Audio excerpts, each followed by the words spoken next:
Okay, so starting off, we've just got a simple little hardware animations, basic movement inputs, nice attack animation. Not much of a jump animation, unfortunately. I've got a beer can that's spinning, that's just a simple local rotator. And when we go over to it, we get a pickup of 10 points. This enemy over here, so when it stands there for too long, we'll start draining the health away. When we move away, it stops. When we get close again though, when we attack, oh, it might have killed me. When we go over and we actually attack him, it will just kill the enemy. So the purpose of this game is to get to point A to point B. Now from doing so, you'll end up being shown your score. And the whole idea of this is to get as many points as you can. So there's 10 cans scattered around. You gotta pick those cans up almost whilst avoiding the enemies. So in this case, I'm just going to jump over these. Hopefully we're making this one. Oh, no, we'll just kill him. Right. And then when you complete the game, it will show you your score. And after 3 seconds, it will reset the game. Right. So this is the level out. I've reused some same assets because what the player can't see won't hurt them. And you can't physically get high enough to see the top of this. And you can't physically jump over these as well. So moving over to the left here, you can't physically break out of it. And you can't see as well what's beyond it as well. So it's just an extra layer of it keeps the player immersed a little bit more. Moving on to the code. So the end part we just saw there is the finish. So it's saying is when you've crossed the finish line, so to speak, which in this case is this end zone here. So when the character overlaps it, and we're going to set that to finished, so that's true, and then call the finished part that we just saw. Then we're going to add a widget, add to viewport, delay that, and open a new level again. So it delays for about 3 seconds, as I said, and then we'll start the game again so you can try and do better. The actual widget itself is very simple. It just takes the score. So in this case, this number 0 here is actually the current score variable from the main character, and it just puts that onto the screen. Restart level, you just press the letter R and it will restart the game for you. Moving on to the actual damage and killing part of the main character. So here is the dead part. So when the health is at 0, we're going to reset the game. In this sense here, so when the character hits the crazy bird, we're going to call for the heart one over here. That's an event. And from there, we're going to set the damage to true. So the damage has been set to true. So then we're going to set the current health is whatever his current health was originally, minus 25, which is the base just damage effect in this.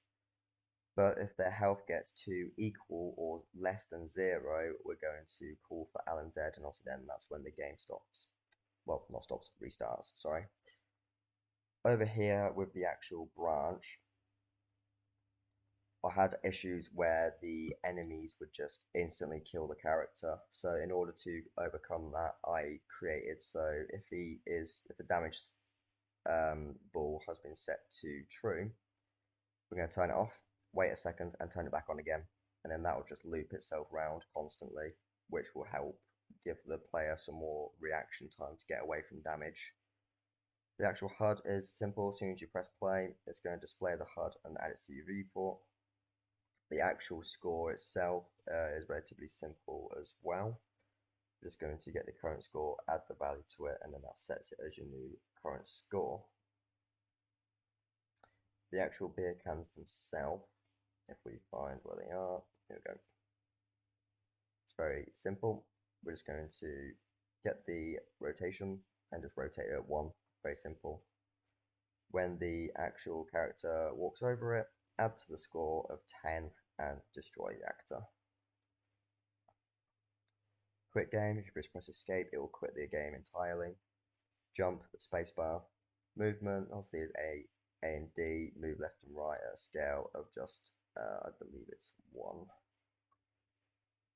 So the actual animations themselves. So originally I started off just over here, so with the compare float, where if we move it on the x-axis, if we move in to the right essentially, then we're going to keep the rotation the same, but we're going to play the animation. If we're going left, we're going to rotate and play the same animation, and if we're not moving, we're just going to keep the idle animation. The actual attacking one took me some time to get an understanding to get to work, because it just every time I play it, it just wasn't working, or it would play the attacking animation and it just wouldn't go away. So how I overcame that was I created a couple of custom events. So obviously the attack one, which in this case is the letter F. And as soon as you press F, we're going to set a new one, a new ball as attacking. So the attacking is true. And then after that, I'm going to put a delay on for 0.7 seconds. So that's about how long the animation roughly plays for. And then we're going to turn it off again. So we'll get to that in a second.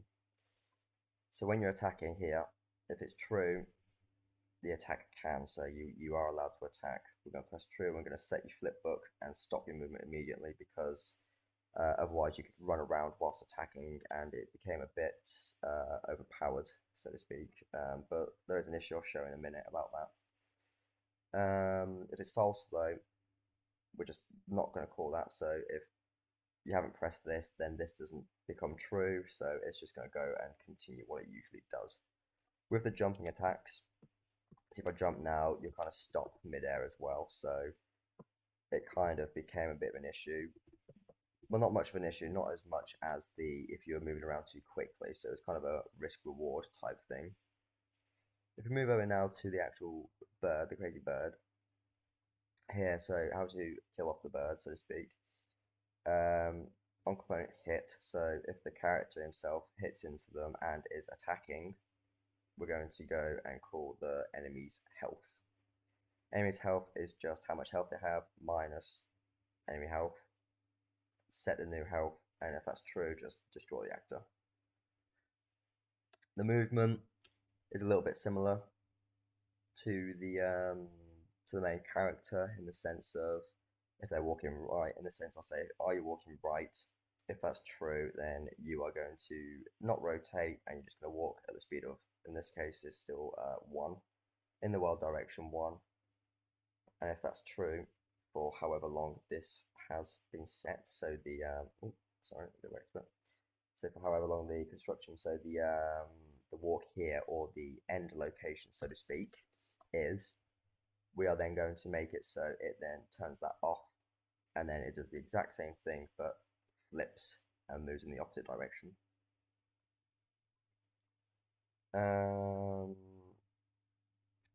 What else? Yeah, so the end game zone is there again. HUD, crazy bird, pick up. I think that might be about it. All the platforms and everything, there's no code or anything to them really. They are literally just in the viewport here. And due to the size of the character and the capsule sizes as well, which tended to get in the way, I had to raise the box higher than the actual sprite it would be. Otherwise you end up stuck here. You end up looking at just about right, but as soon as you start walking again, you get a bit of an issue. But that's mainly more so the animation, not the actual capsule sizes. That's why some of them are different sizes. But yeah, I think that is about it at the moment. Yeah, let me just double check quickly.